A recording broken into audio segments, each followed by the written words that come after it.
Is interested. Good morning. I'd like to welcome everybody to the Town of Ulysses special board meeting, 9:01 a.m. on Thursday, September 22nd, 2022, and I will call this meeting to order. Carissa, would you mind calling the roll, please? Sure. Mr. Boggs. Present. Ms. Olson. Present, remote, extenuating circumstances. Mr. Goldman. He's connecting, he's remote. Rich, are you here yet?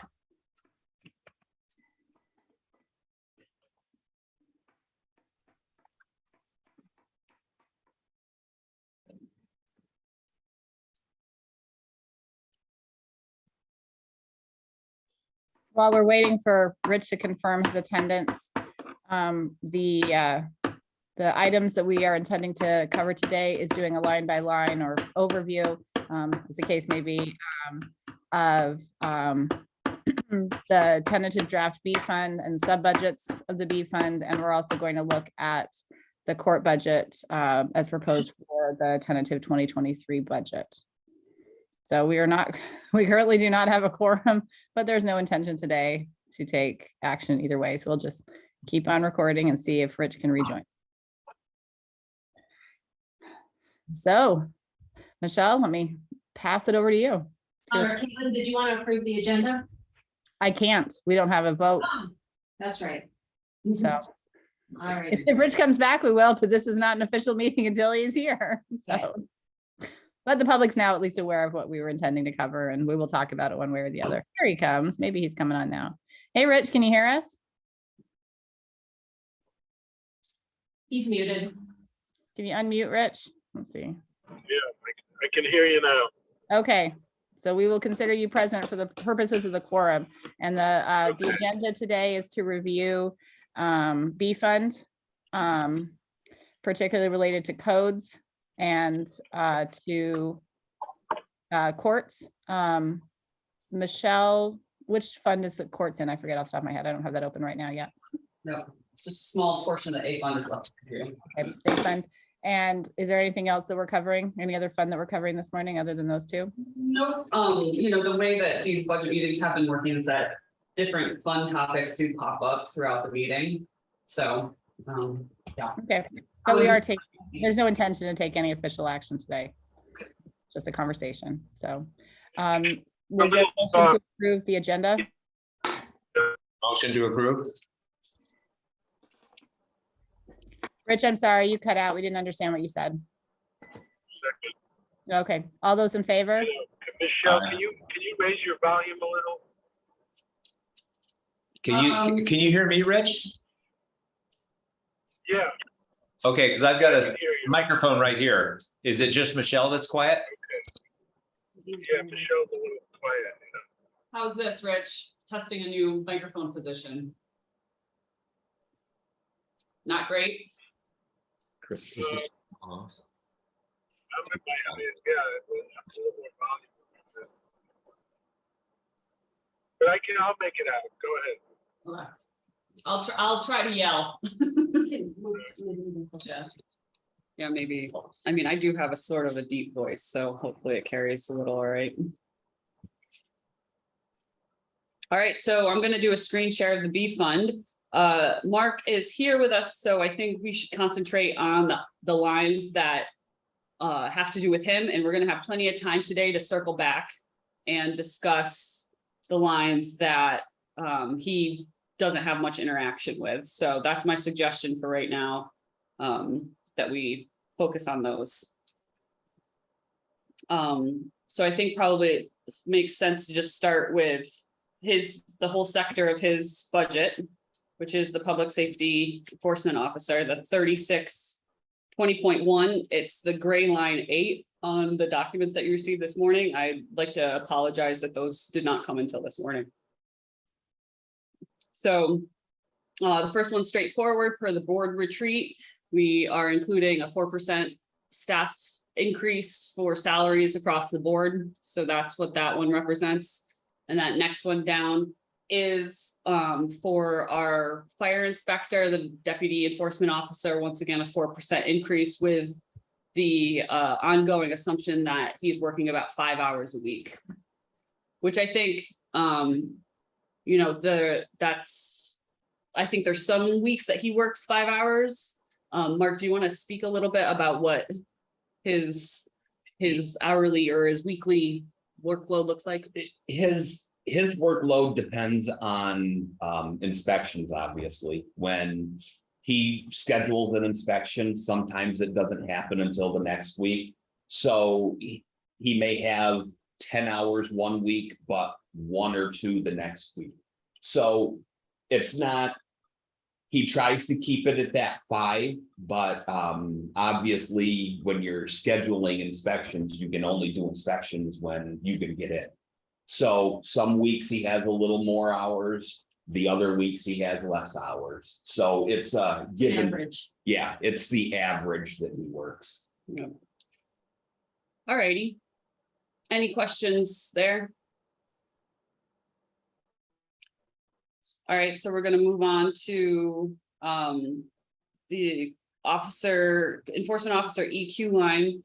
And as we've spoken about before, the way that we're going to be representing the appropriation of reserves in the budget moving forward is this 0.2R designation in the budget so that we know exactly how much we're appropriating from that reserve. So the total of these 2 lines right here is what we're anticipating will be used to purchase a new electric vehicle. So right now we're looking at about 40,000. We did a couple mini bids is what they're called through the Office of General Services. It turns out, as this, I don't think this is news to anyone, that electric vehicles are very difficult to get right now. So we're going to be trying to keep an eye on the situation as the year goes on. Before the year is over, even we'll probably, you know, put the feelers out. Right now, there is the only bid that we received back. The first and second round was for a Bolt down, EV Bolt, a Chevy Bolt down in Long Island. And when they put in the first bid and the second bid, which were maybe 2 weeks apart, the availability of that changed by 2 months. So that just keeps getting pushed back about when they know they're going to get those on their lot. So, you know, we'll keep an eye on the situation. We'll put it in an order as soon as possible. And we're also crossing our fingers that DEC electric vehicle grant program will still be available. There'll be rollover funds available for that. So that seems like a pretty, you know, that's low hanging fruit for the procurement. So the way that we're intending to afford this is appropriation of reserves, trade-in value, and then the net would be appropriation of fund balance. So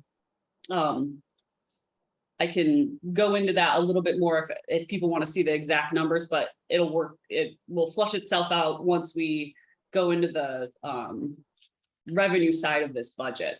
So if there's a will to drill into that right now, I'm happy to, but we will get to it later in the meeting. So. Any questions about that or desire to dive into the revenue side of this procurement at this very moment? Hearing nothing. What's the, so you've got the 21,750 and the 18,250.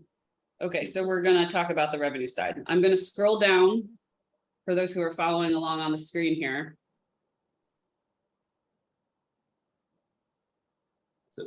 So my quick, are you trying to budgeting for that all in 1 year? Yeah, yep, Just on 2 different lines? 3 different revenue lines, actually. Okay. So the equipment sales are here. We're estimating about a $15,000 trade-in for our current vehicle. And we are using fund balance here. So here is where, so when it comes to the budget appropriation, use of reserves will show up on both the appropriation and the revenue side. They should match. So this is where the appropriation for the capital reserve shows up. And then it's also built into this figure here, into this appropriate fund balance figure, which represents a series of one-time non-annual expenses. What's not showing up here and what we can't put into the budget, but what we would intend to do is there should be $5,000. We should be able to get $5,000 because of our clean energy community credits towards the purchase of the vehicle. And we will, my intention is to wait until they reauthorize the electric vehicle rebate for municipalities. It's going to expire at the end of September. So the reason we did the mini bids was to try and see if we could actually procure a vehicle that we could take possession of before the end of September. And that clearly wasn't feasible this year because the federal government in the last major bill approved the same rebates for everybody. So, I mean, there was already a tight supply of electric vehicles and with that thrown on top of it, it's decimated the supply. So our intention, or my intention would be that we purchase the vehicle ideally after they renew that program. And the early indications are that's a program that's been very successful and that there's intention of renewing it, it sounds like, but it hasn't officially happened yet. So those are additional funding streams that would help us avoid the appropriated fund balance route for at least part of it, but it obviously doesn't show up in the Can I budget. ask a question here? Yep. Can you hear me? Yep. I brought this up in the past, I think, with vehicles. I think we should make sure, I think we should look into leasing. You don't have to put out capital. You get a new car in 3 years, and with the way electric vehicles are moving, the battery. Oh, You froze, Rich. Speaking of turn his video off. Looks like he's got it. yeah. You cut out there, Rich. Now you're muted.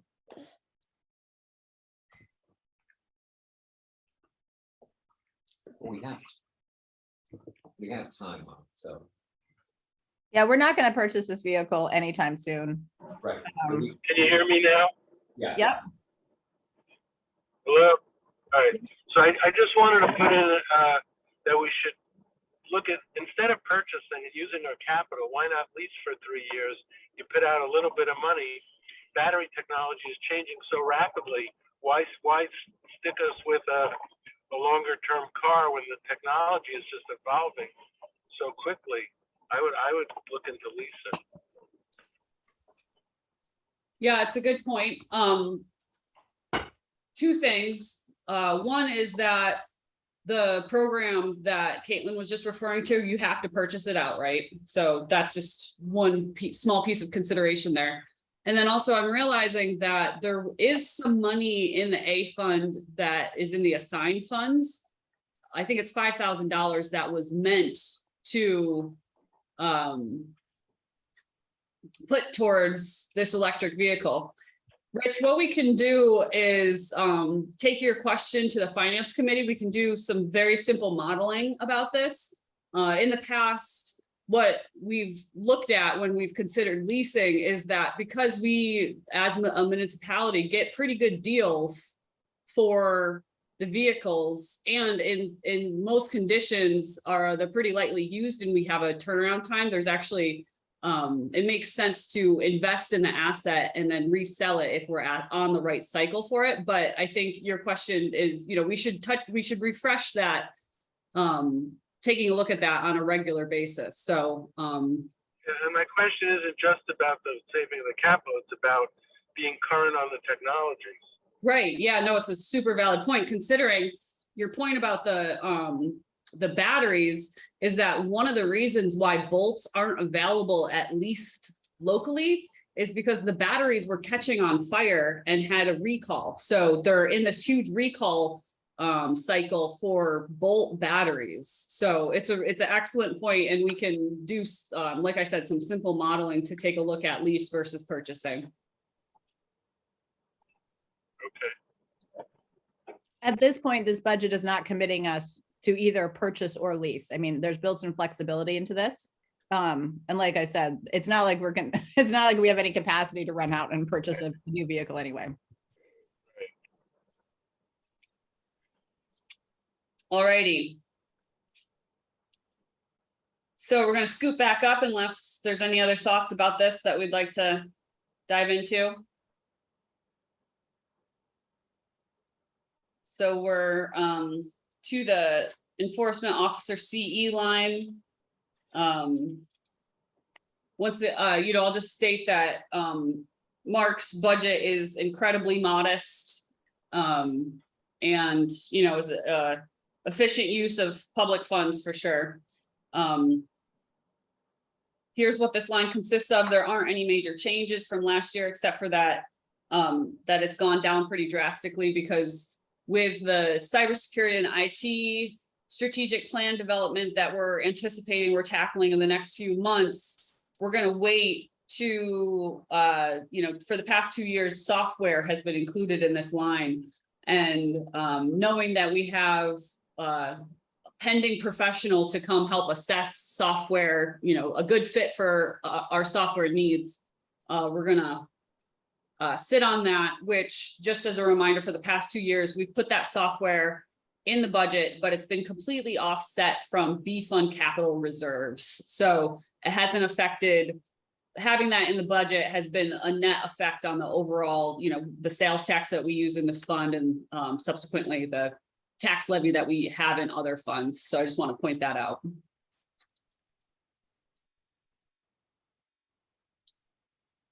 Any questions here?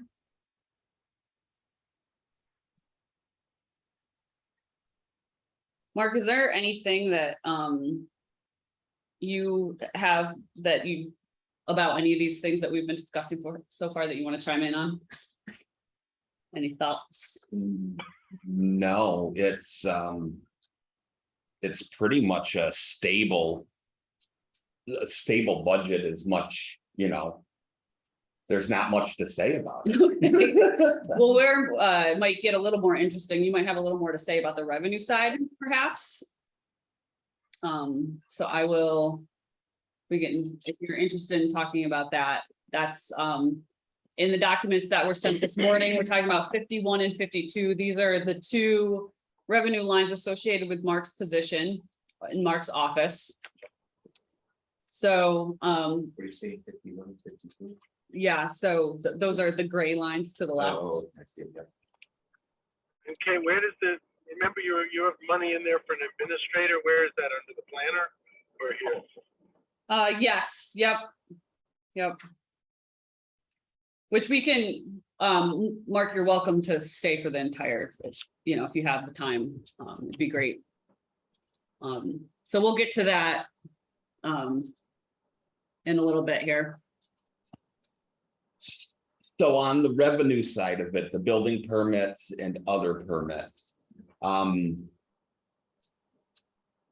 even though construction has leveled out a little after COVID, it's still extremely busy. But the amount of, or the cost of building a new residence or additions has gone up dramatically. So even though we may issue less permits next year, the cost will offset the amount of permits issued. So as far as the revenue line on the permit side, I don't see that going down any. If costs keep going up, that line will end up being more. Same thing with the other permits, the fire inspections, special events, and fireworks permits. Those are going to stay the same. I don't see those changing at all.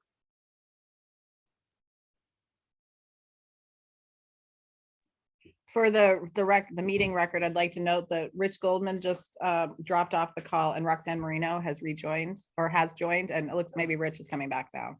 But so we continue to maintain a quorum. So Mark, I just wanted to note, and correct me if I'm wrong, this is reflecting, there's been no change in fees associated with your office. Is that correct? You're not, this has been based on the current fee structure. Is that correct? Correct. And I can tell the board that one of the things that there's not been time to do it because we frankly have been waiting for a planner to help participate in this process, which is I want to take a very hard look at our planning, zoning, and building permit fees. And I want to compare them to other municipalities in the area. It's something that was done a few years ago. But I think this is something that should be done on a fairly routine basis to make sure that our fee structure and scale is keeping up, quite honestly, with inflation or with what other communities in the region are doing as well. So, but that is not reflected in this budget because we haven't had the chance to do it. It may come that we would propose in the organizational meeting some fee changes based on that research, but at this juncture, I'm not going to commit that we can get that research accomplished before the end of the year. So we might be going into 2023 looking at the same fee structure as we had for 2022.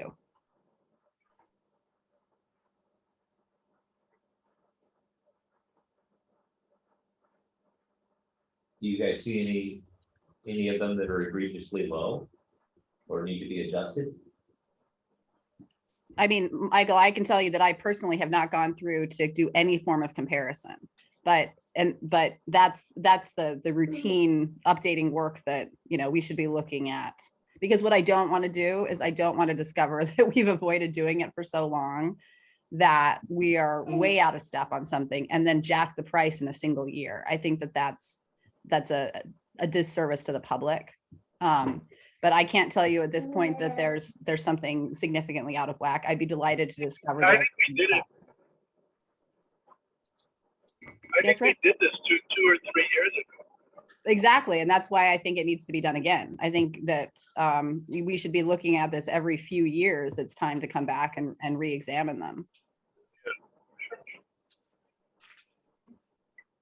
I believe they were done in 2019. I can't confirm that for sure, but neither Mark or I were involved in the town at that point. I think that's when the last review was accomplished. So it makes sense in 2022 or 2023 to be looking back. Earlier. I was here when we did our last one. Sarah actually did it. And at that point, I think we were 2 or 3 down from the highest. So we actually fit into a good range of our fee structure. And I think that was about 2 years ago.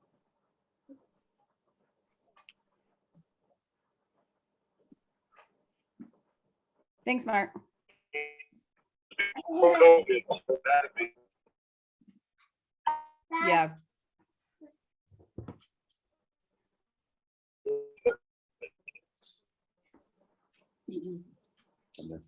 Yeah, Rich, that cut out. Yeah, it's fine. We should look at it. Okay. I don't think it's a house on fire issue, but it's on the future work plan. So what about enforcement? Like, is there a set piece of the pie that should be set aside for enforcement?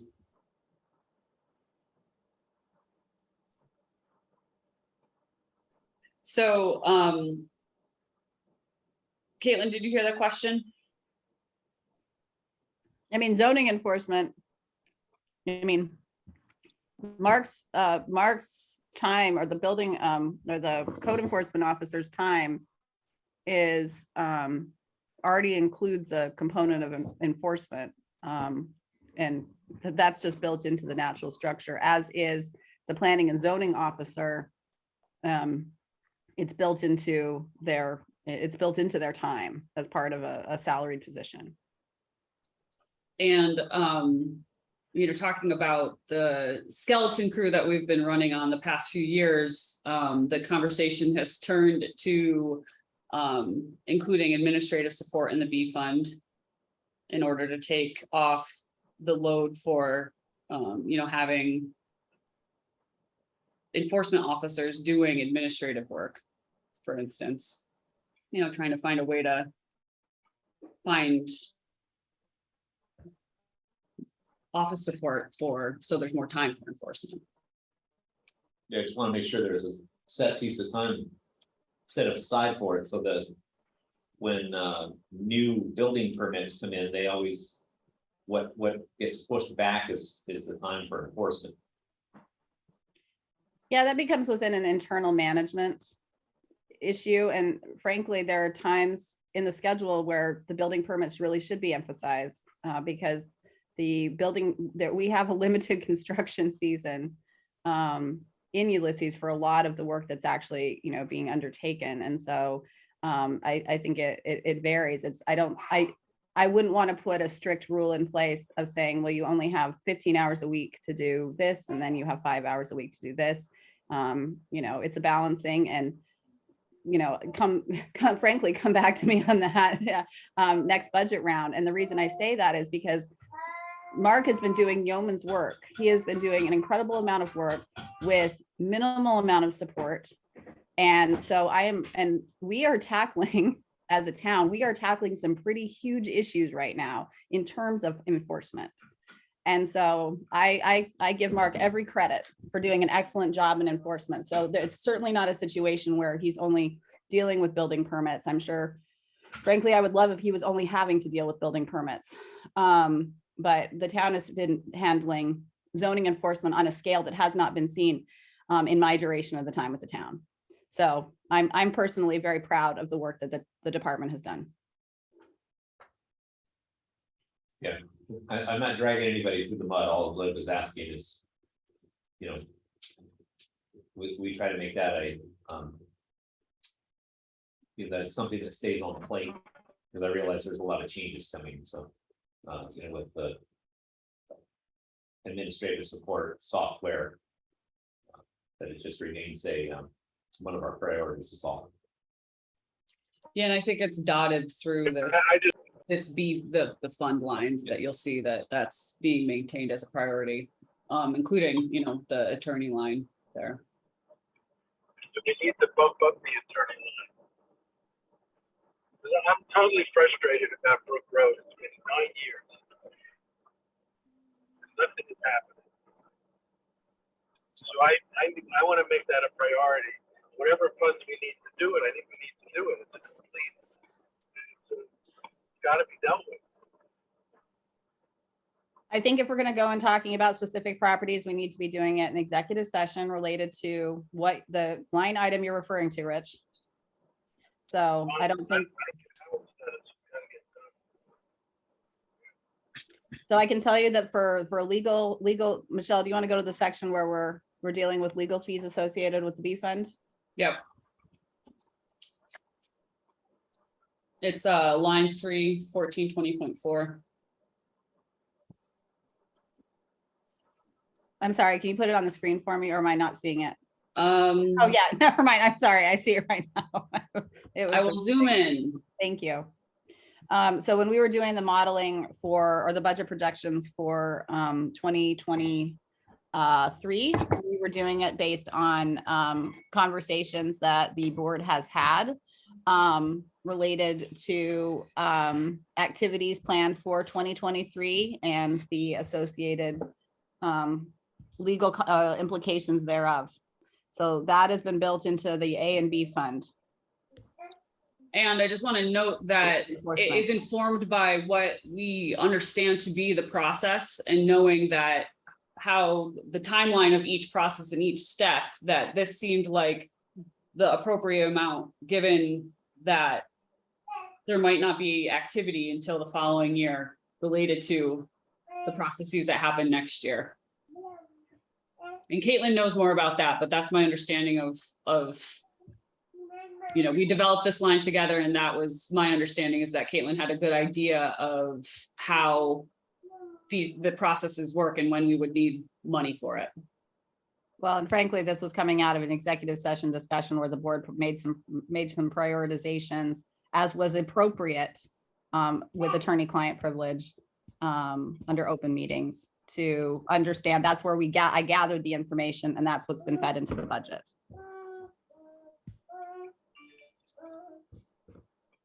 Can I ask a question on the attorney fees? Yep. Whenever you're ready. Yeah, go ahead. Yeah, so does that count some estimate or some slush built in for any anything that we need from the attorney related to working on the comp plan in 2023, or is that in the other comp plan lines? That's a great question. Right now, the way that we're treating the comp plan expenses is sort of like in a bulk placeholder. So the short answer is no, it's not included, but it would be included in the comp plan. We would take a look at that as the year got closer to see if we needed to do budget modifications. Or as the process moved along. I was actually estimating internally, Roxanne, that, and I didn't have this direct conversation with Michelle, that I thought that it was most likely that any substantive attorney costs associated with the comp plan would probably be triggered in 2024. And that it would be more general review type issues as opposed to deep legal research potentially needed. Right, it was just I think there probably could be some just general advice stuff, but perhaps that's just padded into the 30,000. It's hard to tell how much this enforcement stuff could be. That's all. I was just wondering. Yeah, so the enforcement about this is looking at approximately, I would say about 2/3 of the budget is enforcement. Okay. And 1/3 approximately general services. So there's certainly money aside, and it may flesh out differently. We didn't do a formal, I mean, we're not formally announcing that, 20% or 20,000 is enforcement and the rest is not. That's why we lumped it all together, but that's the calculation. That's where the calculation is originating, because B Fund always uses some attorney time every year, right? But that's our projection on what enforcement costs might be for 2023. Okay, thanks. Yeah. I have a Good question. question for Roxanne. Pardon? I have a question for you. Oh, okay. Since you've been through a comp plan before, how much attorney time does a comp plan usually take? I mean, is it heavier towards the end, or is it like ongoing to spread throughout? Right. Well, I mean, it was a long time ago, obviously, but it as Caitlin said, I think she's absolutely right in what she said. It's most of it would be, towards the end, with the more final reviews, and then there's a whole bunch of necessary steps, a public hearing step, the 239 review by the county, potentially review by Ag and Markets, and so all of those things we would potentially want attorney time for, but those are all as the way we laid out the timeline that the board pretty much agreed to when we put in the grant. Those all would be in 2024. So I think maybe it's just general review of things as we get set up, and particular questions we might have as we go along the way. But I think the beginning parts of the comp plan are just the visioning of what kind of data and info is needed, and then getting it and working on that, and doing a lot of public outreach in the beginning on what we're doing, and getting input from the public on what they see as priorities. And I don't think probably that really requires very much attorney time. Okay, thank you. Mark is getting special tutoring right now, you guys. So. But I don't know, Caitlin might have other thoughts on that too, but. No, I thoroughly agree with what you just said, Roxanne.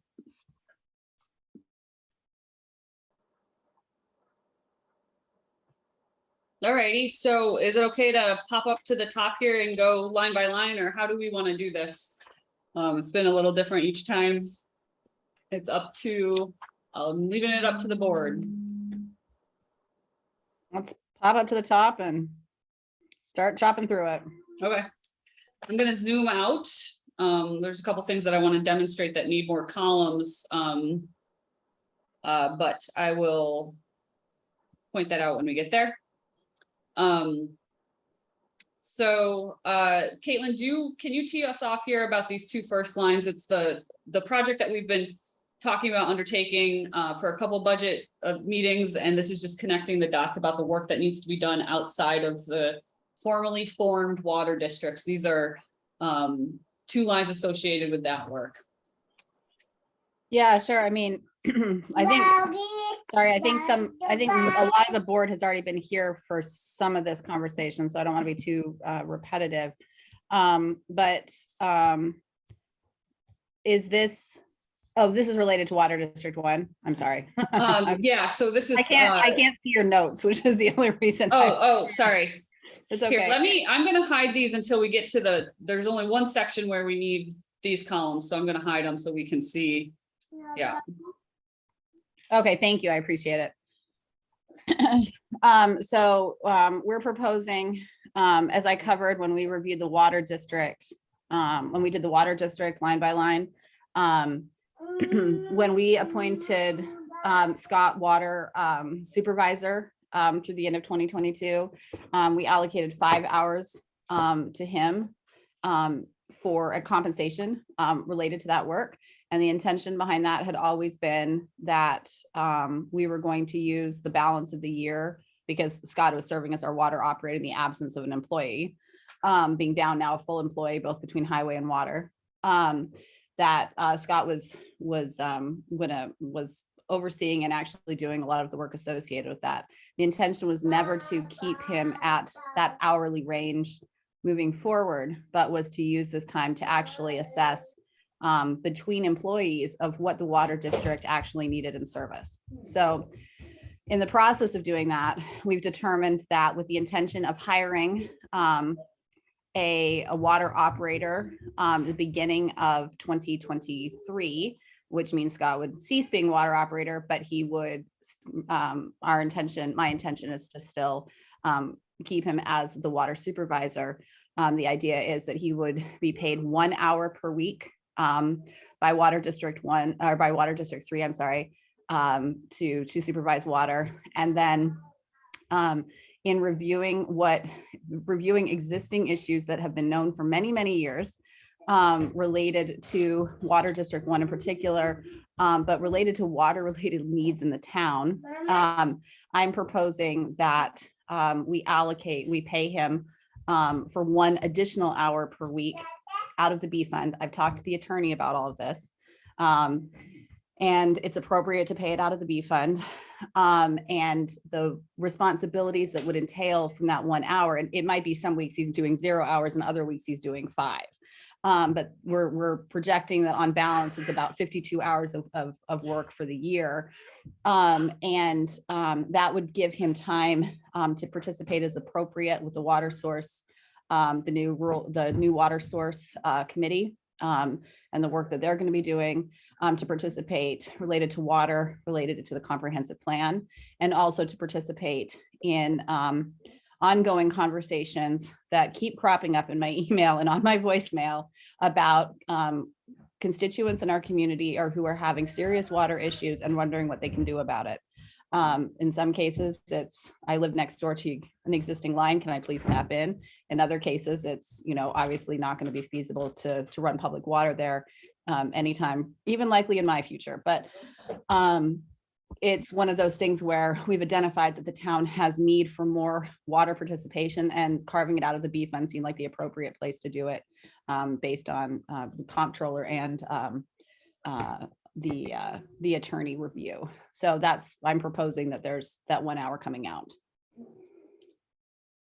And potentially, should a water district be formed, we could start, or if the board took action to undertake the steps that would be necessary in advance of a water district being formed, we could actually then start documenting the supervision time that corresponds, his involvement time that corresponds to the development of that district, and then actually ultimately bill it to the water district if it is in fact formed. So there is potential for recapture at some point, potentially. So I have a question about the math. Go ahead. So, he won't be working any extra time. You're just giving him, say an extra duty. And so you're adding, like $34 an hour onto it. Where in the case of like a water operator, they get a premium of, say 25 or 50 cents an hour. And so the math on that just, to me, doesn't compute. So that in the model this would set up is that any employee that we would say, hey, can you do this extra task? Instead of them just taking it on, or maybe giving them $1 an hour, they would get this is a pretty large premium. Because again, he's not going to be working 41 hours, he's still going to be working, say, 40 hours. But that's a pretty big premium for an extra task like that. Well, based on how I know what I work with Scott, I don't think he's working 40 hours a week now. I think he's working more than that. And this would be extra work because my guess is Roxanne isn't going to be calling these water source protection meetings necessarily between 6 o'clock in the morning and 3 or 4 o'clock in the afternoon. My guess is these are going to be additional night meetings that he will be attending. The comprehensive planning meetings will be additional night meetings he's attending. That is additional work. And so, and it's not with employees in the public sector where you can just say, hey, go do these additional duties that you were not hired for to do, and we're just going to tack them on. That's not, I can't do that. It would be a lot easier. It certainly is true in the private sector. You can potentially, but you can't do that in the public sector. So I don't think that I'm asking Scott to do more work. And as the board wanted, I scaled back from 5 hours a week to 2 hours a week. And this seems like a very reasonable amount of time for additional duties he's never performed before for the town.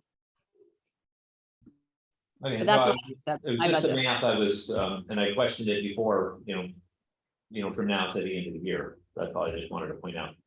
Because, many of our employees are asked to do extra duties and take extra things on. And so the math to me just doesn't follow. But I just wanted to add just a thought here to this. I mean, it's basically what Scott does. I mean, the way things really work in town government, and he's an elected official. So what he does really is what he decides he's going to do. We can say to him, we want him to do these things, but there's no requirement that he does them.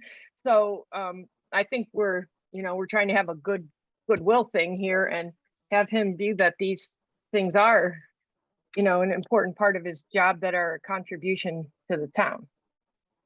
That's all. I mean, we can't really tell Scott what to do.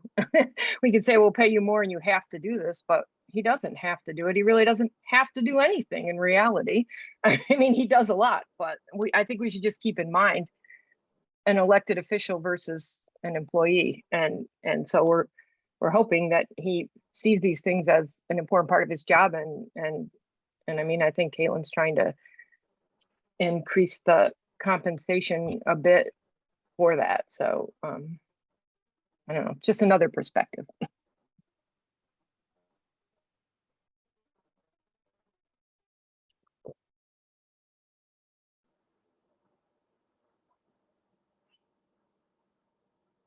okay, Rich, is what's there anything next? you wanted to weigh in? So your next line, the 0.41.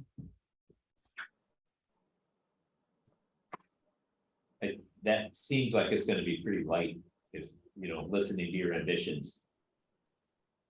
I don't think 10 hours of engineering and legal is going to cover it, but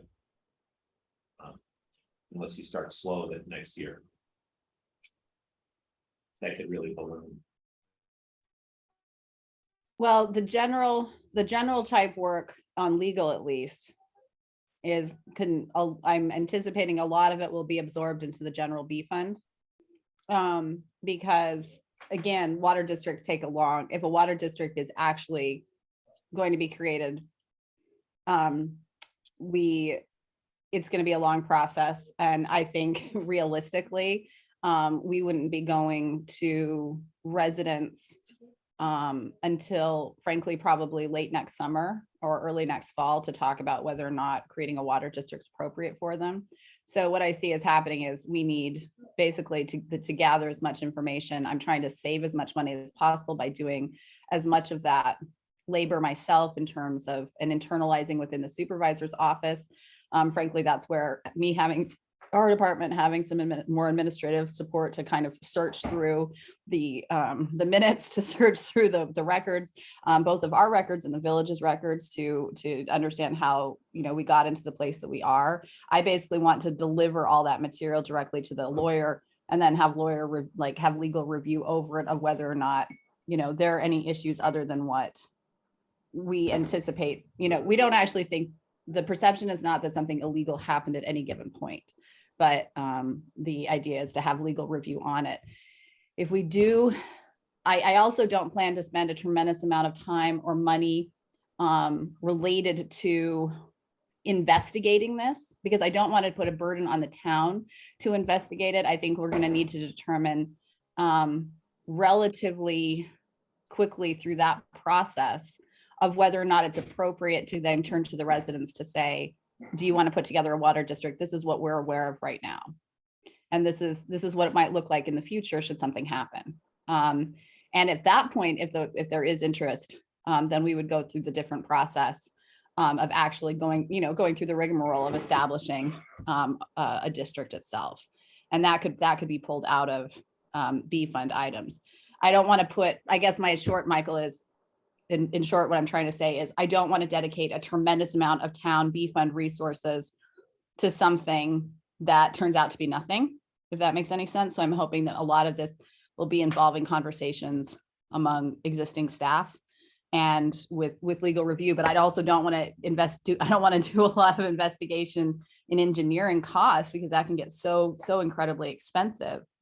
If the water district, the existing users on what we call Water District 1 don't in fact have any interest in forming a substantive water district. But I would have engineers look at doing some rough numbers for us, as we have done. We had them do some rough numbers earlier this year for an extension on Water District 3. They were able to put together some rough numbers at Michelle, it came out to a couple of hours, if I'm remembering correctly, between last year and this year. Correct. Yeah. I mean, it was on paper. It's not, they hadn't done the, digging or anything like that. But yes, you're right, Michael. This number could be significantly higher, but I don't want to commit to doing that in the 2023 budget. Because I see this has been a problem that has existed for quite a while, and it's not going to be quickly solved in the next 6 months.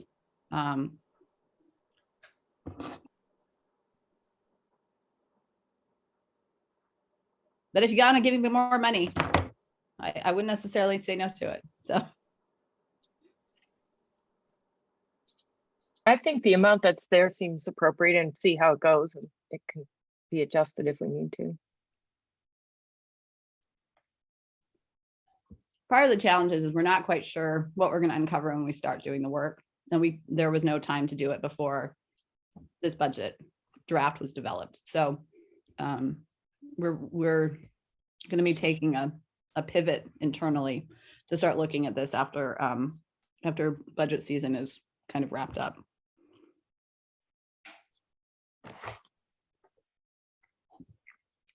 So some of the money actually for attorneys might actually be absorbed into the 2022 budget, and we do have sufficient allocations for that.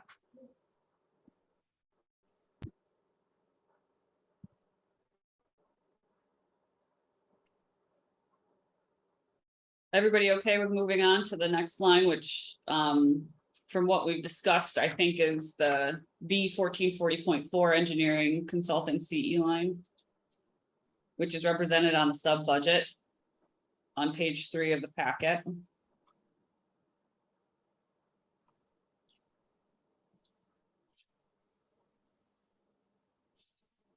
Where, sorry, where is that? What's it under on that?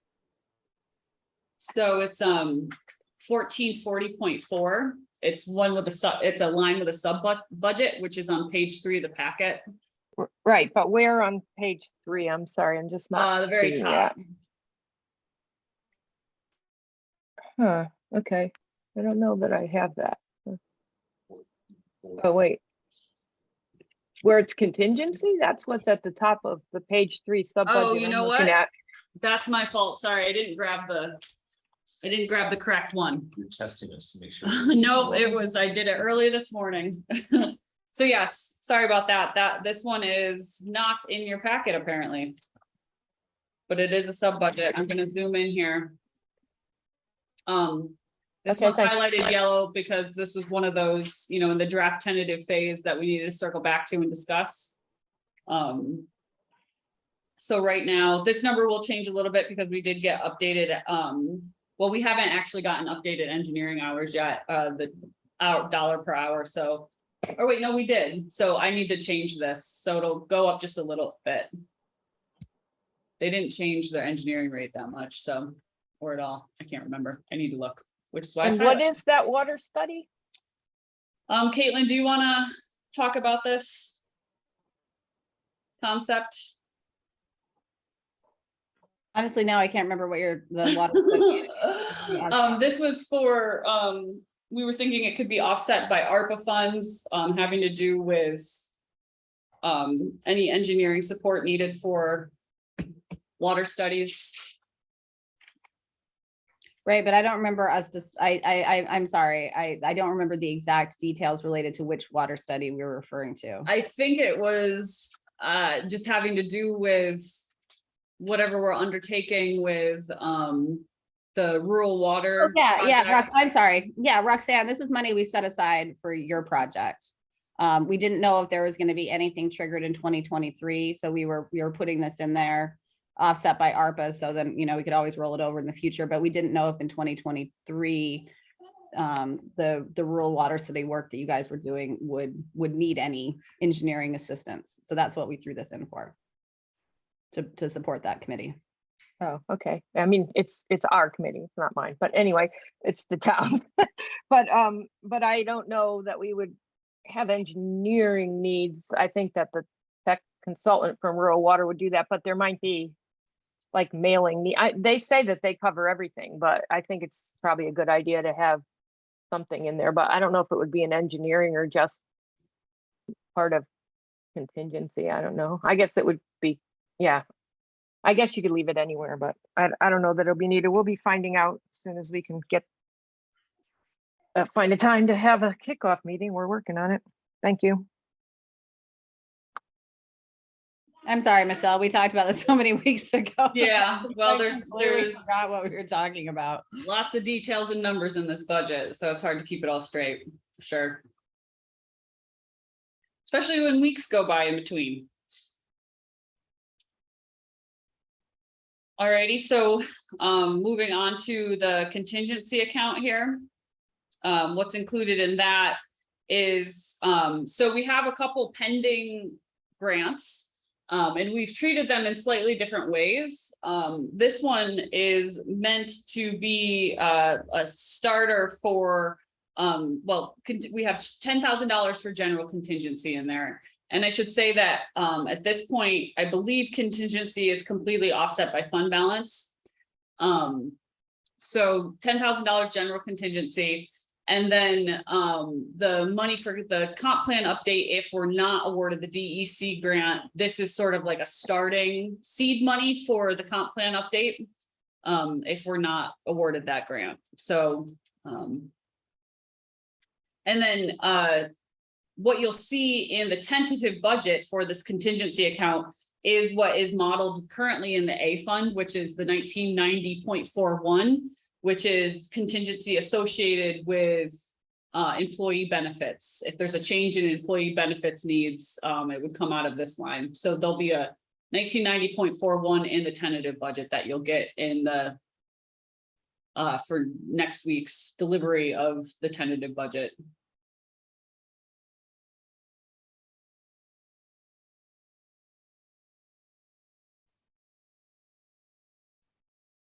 And that is on page 3 of your packet. I'm Right, pretty that's sure. the first line, yeah. Woo.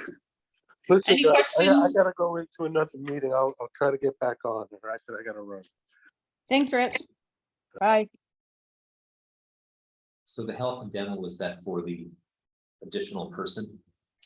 That's for if somebody who currently isn't enrolled in health insurance decides some existed, something happens in their life where they now need to Right, add right, it. but is that for, say, the admin or something that might come on board? We have, so if we are in a position to be hiring, but we don't know what the benefits would be, we assume the most expensive version of Yeah, that yeah, I in get the that. budget, so it doesn't include it. Yeah. Okay. Yeah. So the Right, only but so, person- yeah, I think maybe what Michael's referring to is when we talked during the A fund about the upping the administrative help to 20 hours, which would make them benefits eligible, and some of that's proportioned into the B fund, and so you're holding it there. That's what you're talking about, right, Michael? I think so, yeah. Yeah, Okay. it's not in this line, it's in, it's in other lines. Uh-huh. Yeah. It's in some other because- benefits line? Yeah, so this contingency is only for current unknowns. But if we have a position that we're hiring for, we put it in the costs for benefits in the budget. It's not in contingency, so that we are not in a position to be using fund balance, for instance. Well, basically what it is that we don't want to be caught flat-footed on supplying benefits to employees. So how we've budgeted it for years is in the contingency account, we have if a current employee has a change in their life situation and needs to add a plan, then we have that in contingency. If we're in hiring, we're considering that we're putting that in part of all of the salary and benefits expenses. We're assuming that we're going to be spending that. So the costs associated with increasing that position from a Class C employee to a Class B employee who is eligible for 50% health insurance, for instance, that will be represented in the benefits section of the B fund. So though, just for consistency, and maybe I'm misunderstanding, when we talked about this in the A fund, and I raised the issue of how large the contingency was, and it was explained to me that some of that was held for potentially needed employee benefits, which it sounds like what this is also in the B fund.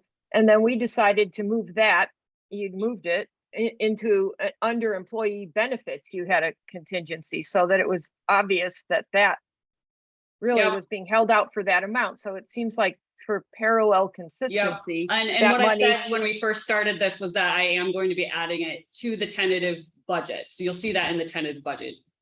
That So there you're will be gonna- the 1990.41. The So you're associated. gonna with- move, okay. Yeah. So for the B fund, you're gonna move that 8,625 that's currently in the contingency line to its own contingency line under employee benefits? It'll Same be as A fund? 1990.41 contingency account employee benefits, like in the A fund. Yes.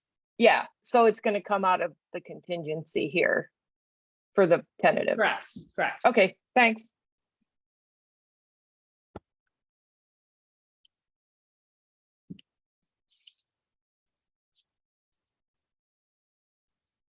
So this next line here, traffic control CE.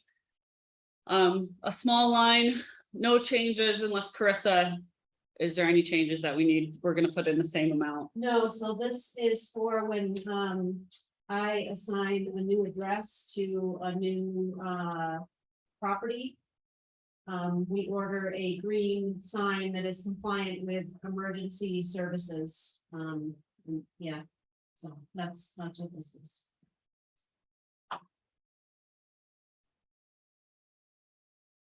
Alrighty, so we're gonna move along. We've discussed Mark's department, so we're moving past that and into the zoning. So the planning and zoning budget was put together by Caitlin and myself. And we made some assumptions about end of year projections and included what we know about salary and some assumptions about all of that. So I think probably we can if anyone's interested in looking at the zoning CE, for instance, we can do that, but that's on page 3. I think the big thing to note in this, and this is where I need to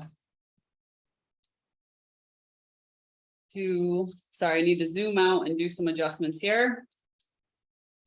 So this is where you'll start to see that discussion we had yesterday, or I'm sorry, on Tuesday, that we increased the planning and zoning clerk. So that's represented here.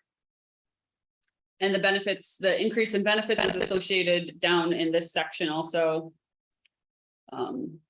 You'll see that here in this, and I can explain that when we get there. But that's the increase for this line. Which one? The planning and zoning clerk PS line. We discussed on Tuesday, increasing that to 12 hours per week in the B fund, and then 8 hours per week in the A fund. For the new That person. was the kind of helping with general admin support discussion. That's Yeah. the same thing. Yeah. Whereas- Okay. Maybe, yeah, we could just call it, something a little more broad, but those things are included in it. Because the way it was discussed on Tuesday, it was a bit more than just being the clerk for the planning and zoning issues. Yeah, there are many examples where what the comptroller's office calls it doesn't match with how we use it locally. Right, we could just keep it in our notes, though, that it's part of this overall administrative assistance for those kind of projects. Yep. I mean, when we do the write-up and everything, so we remember that. And the public knows that.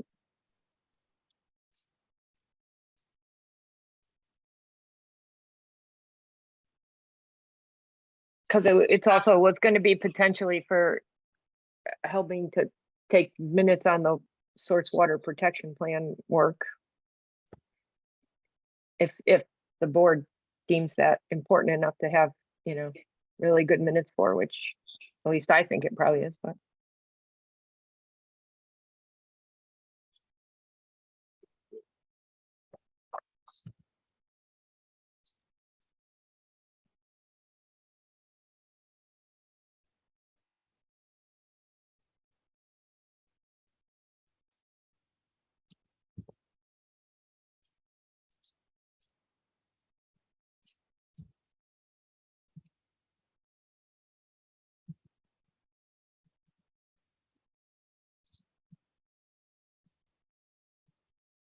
All right, so we have a new computer planned. It's my understanding that is quite possible that will be needed based on the condition of the current planner computer, just aging equipment. So that's that line. This planning CE line, I'll go to the sub budget for this.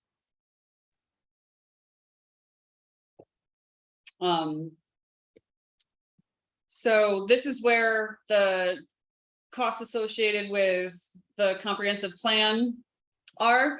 I just want to note that I think last year we were anticipating that there might be some activity related to the comprehensive plan update. Actually was in the engineering and consulting line, but then when I looked back when the last comprehensive plan was done, the expenses came out of the planning CE line, so I wanted to move it back there. We didn't spend any money associated with the comp plan in that line.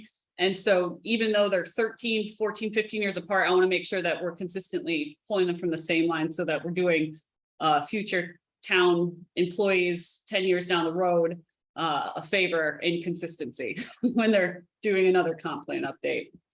Because one thing, that we've looked at, that we're going to look at even more, but we have been looking at is like, well, how much did it cost last time and what assumptions can we make about the cost last time for this time? So it's nice to have it in the same line. So just pointing out that this 32,000 is assuming that we get that DEC grant. So we need to just keep a close eye on the way that this budget functions based on the results of those several grants that we have applied for, that we we're treating them in ways that I think are reasonable in our planning process, but we're not counting on them. So we'll just need to take a close eye on that as we get results from that process. So a question on that, so it's in the budget though, as $32,000 one way or the other, whether we get the grant or not? No, what I would consider doing, if we didn't get the grant, I would say that that's where that $10,000 in contingency is, and we can discuss a different number when we get there, if we feel like we want to appropriate more out of fund balance than that. But if we don't get that grant, I'm assuming that the comp plan update will be elongated, and we're not going to spend as much this year if we don't have grant funding. Well, I think that's something the board should discuss, not right now, I guess, but anyway. Yeah. I mean, Yeah, it's that's I a high think- priority item. It's been discussed as a high priority item for years now that I've been listening to. So I think we should see, but I think we should, have a discussion. I'm just being on the record as feeling like the prioritization level of that in the budget, it should be a discussion. That's all. Yeah, as far as like Thanks. a work plan, 2023 work plan development. Right now, I think the placeholders associated with the comp plan do place it high as a priority. And we have to react to once we have the results of that, of those grant efforts. Which I think, they always say a certain thing you can bet on a month or two after they say that they'll release that information to actually know if we got the grants or not. So I'm sorry, when you make this budget, until like for the tentative, you're not gonna know by then, is this gonna be offset by an assumed grant award? yeah, What is that offset by? Because that's the match that you're talking about, it being as the cash outlay required. right, yeah. So what are you gonna offset that by for the tentative? So what's in there now is that 32,000 that's in there. Yeah. Yep. So So it's just basically on like everything that are the revenues of the B fund spread over it, like the sales tax, the fund balance, whatever. We're just using B fund revenues so the and in having the that be revenue part of line the there, budget. in the revenue line, this is the in the state aid and planning, the 3902 is what's in there. And so the cash outlay for that, No, I see it. I understand. You're gonna take it out if you hear about the grant, but that's how you're putting it in the tentative budget. yeah, just so it doesn't have an impact on, that would have a ripple effect across all the funds. So having it be a net impact right now without knowing, I think is the most responsible way of going about it. And then once we have the results of that, we can do budget modifications accordingly. All right, I think that's just something for the board to talk about philosophically, not necessarily in that exact line, how we are gonna look at that for 2023. But anyway, carry on. Thank you. Do you have a different suggestion? Not right now. Okay. I think 10K, if we didn't get the grant, isn't enough to move it forward at the speed that the priority of it for the past few years as it's been discussed. And I think it's only getting to be a higher priority. We're now at like 13 plus years out. It is not going to be enough. I guess I think that, but I don't have another suggestion as to how much to change that to right now. Yeah. Well, all ears on that one. Okay, I'll think about that some more and look into what, some other things. Yeah, I guess the question would be, if we didn't get the grant, what's the work that we could reasonably get done in 2023 if we're going through, you know, a consultant hiring process? Right, and we could look at the work plan that we, Yeah, the right. timeline and all that we made up, you know, we have that. And I think the board can discuss that.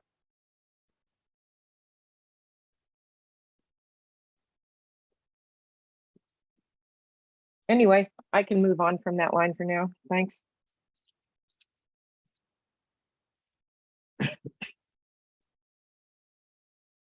Alrighty, so we're gonna scoot back up to, Michelle, quick question. Mhm. On line 56, the under revenues, the 4089. On the 40,000 mhm. federal ARPA, is that? Do we not expect to use that this year for 22?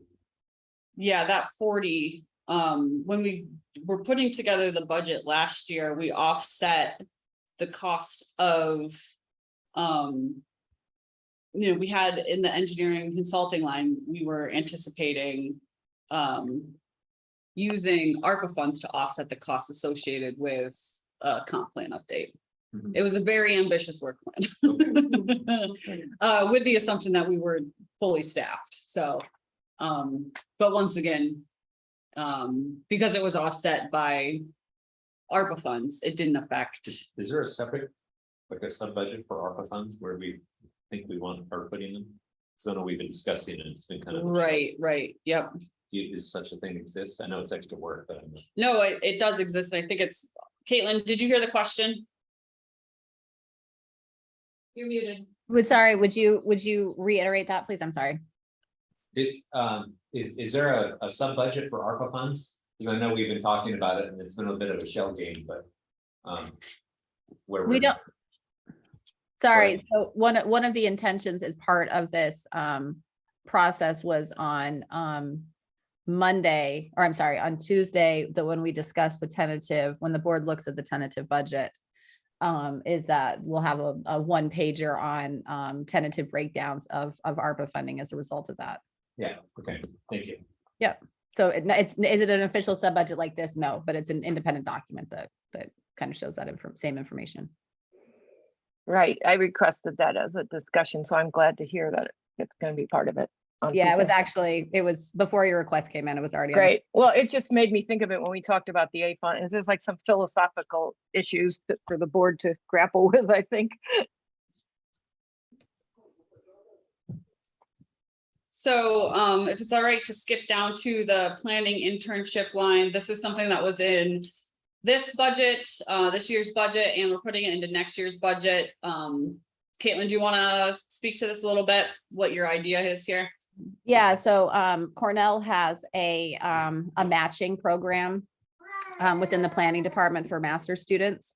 I originally proposed doing this in the 22 budget with the idea of hoping to capture one of those planning master students. Basically, Cornell pays half and the municipality or nonprofit pays half. Because we didn't have a planner in place this year, it was not even remotely suitable to it looked like when we were going in last budget cycle, it looked like we were going to be hiring before the end of last year because we didn't hire somebody. We that coincide with the season. We didn't bring somebody on this year. But my intention would be to go after a summer position. The Cornell program has students between their first and second year master's program in city and regional planning. And because we're going to be in the middle of a comprehensive planning process, it seemed like an ideal time to bring in somebody who was frankly subsidized by half by Cornell. If we can get somebody, I don't know if we'll be able to attract somebody necessarily, but because we're so close to Ithaca and there are students who like to stay over the summer, it might be a possibility. So that's why that was perpetuated from last year, even though we didn't end up using the money in 2022.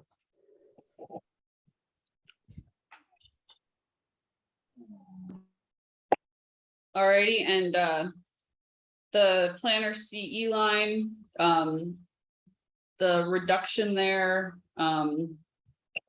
now I can't remember what the reduction is, so I'll just go to it.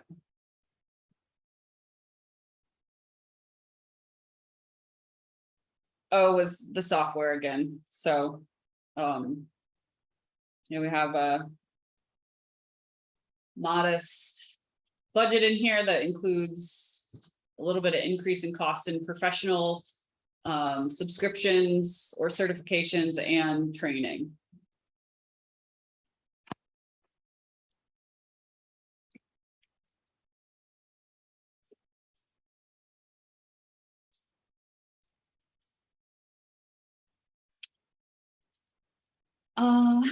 And then the general natural resources CE line, that's also in the sub budgets.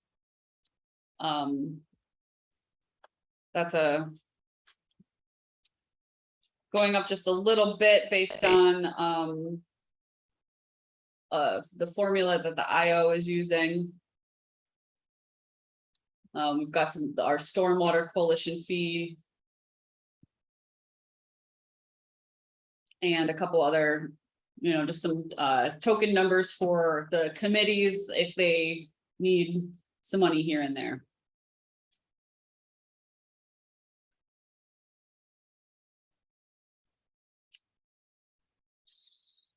And then moving along to this benefits line, this is where that change is represented, the increasing that administrative support in the A and B fund. All of the benefits, all of the costs of increasing those benefits is currently represented in this health insurance line here between Tuesday and today. Breaking, that's a pretty time consuming calculation that I will try to ensure happens in the tentative budget. But for now, the costs associated with the increase are entirely represented there in that health insurance line. Split between the A and the B fund based on the number of hours assumed per fund. So as far as reserves additions in the B fund, reserves are pretty well funded. There aren't any reserves in the B fund. And I can only say this about the B fund. All the reserves in the B fund are properly funded at this point, which is unique. So we're in good shape for our reserve, the level of reserve funding in the B fund.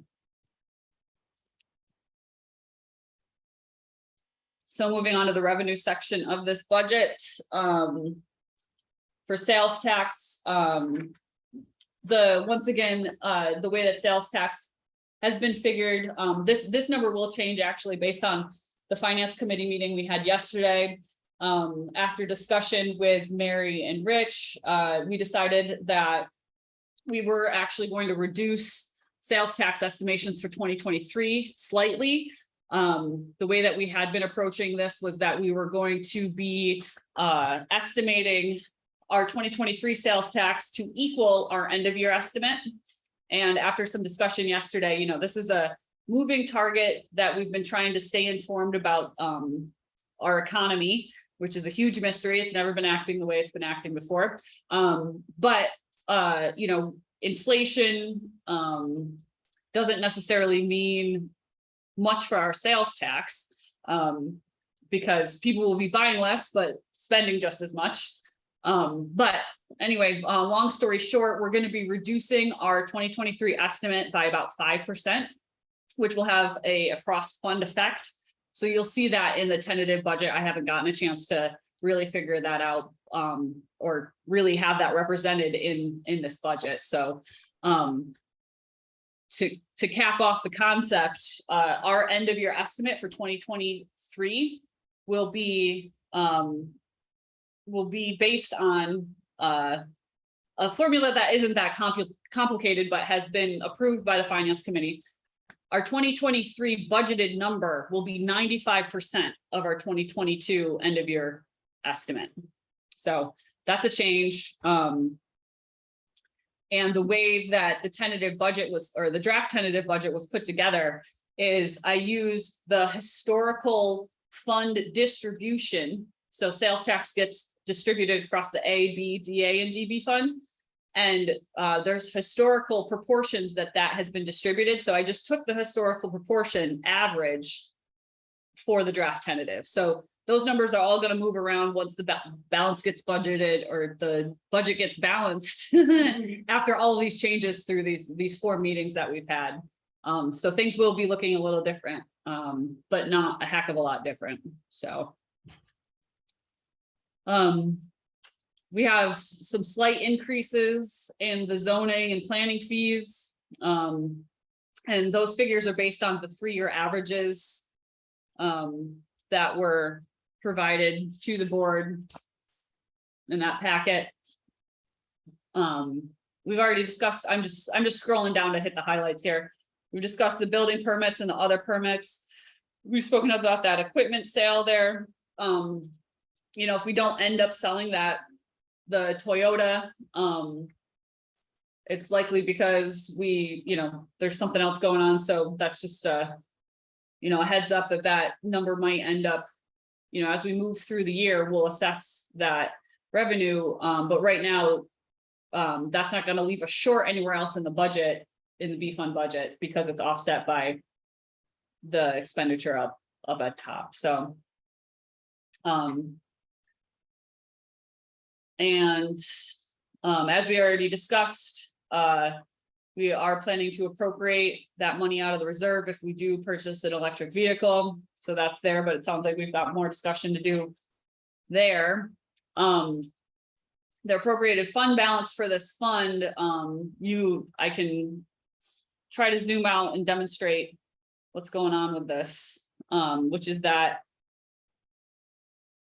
a budgeting technique that we are, slowly steering our ship towards is offsetting appropriated fund balance by what are not annual expenses. So what's made up of the fund balance at this point are what I would consider not reoccurring annual expenses, or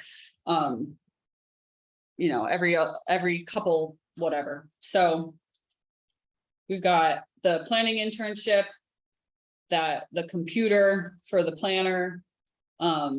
We've got the portion of the truck or the new vehicle that wouldn't be covered by anything else, contingency. The attorney line is currently offset by that, and same with those other numbers there. So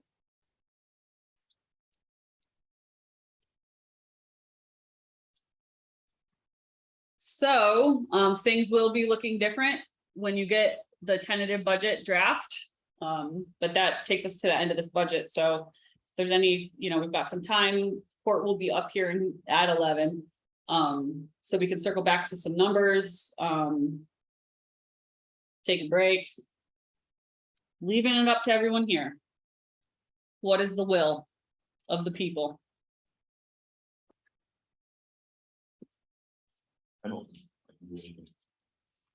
Any other questions, or want to circle back to any numbers? I have just a general question, which is for the town board meeting when we're discussing the tentative budget. That's going to be on Tuesday, is that right? Yep.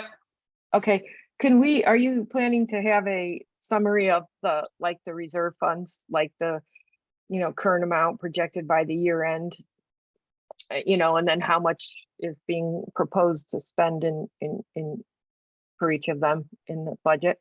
If not, I would really like that. Yeah, so the unappropriated, I don't mean I mean the fund balance, fund balance, yeah. the So like last unallocated year, fund balance. We're required to provide that information. And if you remember, the table that we had last year, it'll be represented in the same way. Okay, So, I yes. don't remember that because I wasn't in all the internal discussions, yeah, but right. I would Yep. like to see those numbers laid out. Yep, yeah, Thank we're you. actually required to provide that information. Well, So that it's would be part important of, and helpful information anyway, so even if we're not Yepers. required. Thanks. Yep, that will be included in the tentative budget packet. And thanks in general, Michelle, for all your work on this. It's really quite thorough. Lots of details. Yeah, I know. Yeah, and just so everybody's aware, my to-do list to get this draft tentative budget into tentative budget form is going to be very time consuming. So the plan is to have it in the packet for tomorrow. Pending disaster. Something happens between now and then, but my plan is to have it ready to go with the board packet. But if not, you might see it on Saturday morning. Right. You have at least a couple of days, but so if it's not in the packet tomorrow evening or afternoon, it's coming soon. Yep. I don't think that's anticipate that being the entirely case. reasonable. Sorry, go ahead, Roxanne. I think she's- You froze, It's entirely Roxanne. reasonable if you don't have it ready. I mean, we've had sorry. No, Bill? now we can hear you. Okay, I'm just saying that I thought it was reasonable if you can't get it all in the packet by tomorrow. To get it a little later, since we've had all these sub meetings and the finance committee's been talking. I think all the board members are at least pretty aware of most of it, so. Yeah, and that, we do have the 2 meetings in October, where there is portions of the agenda set aside specifically for budget, so the 27th is the formal presentation to the board of the tentative budget, so we will have more time than just next Tuesday to dive into this, so the board will have a month to consider the tentative budget.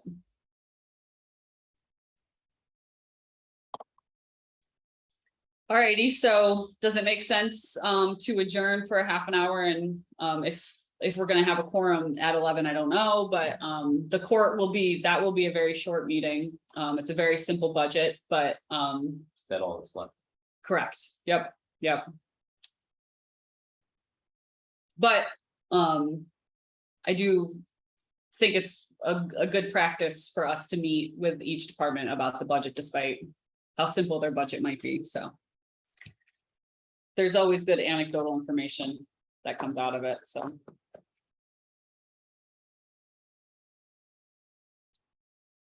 Well, I would say that I would call for a motion to adjourn. Move to adjourn. There a second? Second, Thank you, everybody. I appreciate your time and we might Yep. see you all back at 11 o'clock. yeah, no, I won't be because I have to go back to other work. But anyway, thank you for all the Yep. hard work, everybody.